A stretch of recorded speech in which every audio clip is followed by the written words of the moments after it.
On the whole, nurses do a great job caring for you when you need it the most. But unfortunately, like all professions, mistakes do happen. And quite often these mistakes can have a devastating impact on your life. So I'm going to run through nursing negligence claims, along with a few real-life examples, to hopefully help you determine whether you have a valid claim. When it comes to nursing negligence claims, one of the first questions I get asked is, will I be suing the nurse directly? As many people are put off by the idea of claiming compensation because they don't want to sue a nurse.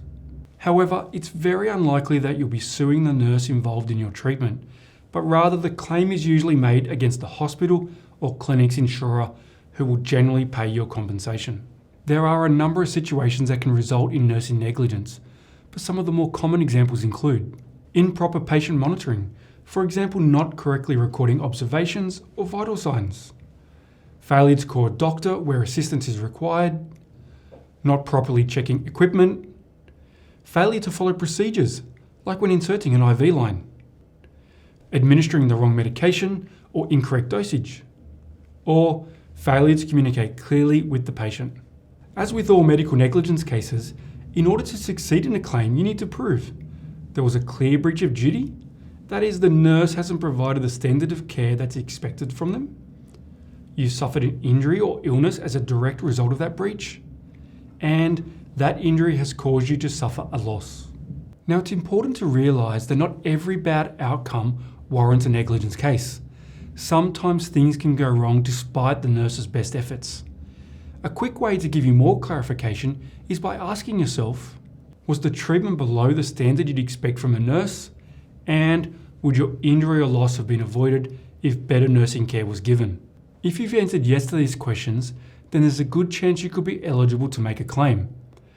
But to give you an even clearer understanding, let's take a look at some real-life examples. In one case that we recently ran, our client was being treated at a small private hospital when the nurse doing a rounds had given him the wrong medication. The result of this incorrect medication was devastating to our client. Not only did he get the wrong medication, but he did not receive the correct medication, which was crucial to his treatment. As the claim progressed, we discovered that there wasn't even any protocol or training provided to the nurse to prevent this. So the nurse hadn't broken any procedures because there were none. In the end, the insurance company for the hospital paid all the compensation that our client was entitled to. And we understand that as a direct result of this claim, stringent protocols were introduced to ensure that this never happened again. Another example involved a nurse who was caring for a patient post-surgery. Our client advised the nurse that she wanted to have a shower, and rather than assist her or call for assistance, the nurse allowed our client to attempt to shower independently. Our client wasn't up to the task and slipped and injured herself. Fortunately, we were able to make the claim against the hospital for the nurse's failure to provide any assistance and secure all the compensation and treatment that our client was entitled to. Hopefully, this has been helpful to you. But if you're still unsure about nursing negligence claims or need help with your claim, call Law Partners and have a confidential conversation with one of our specialist medical negligence lawyers today.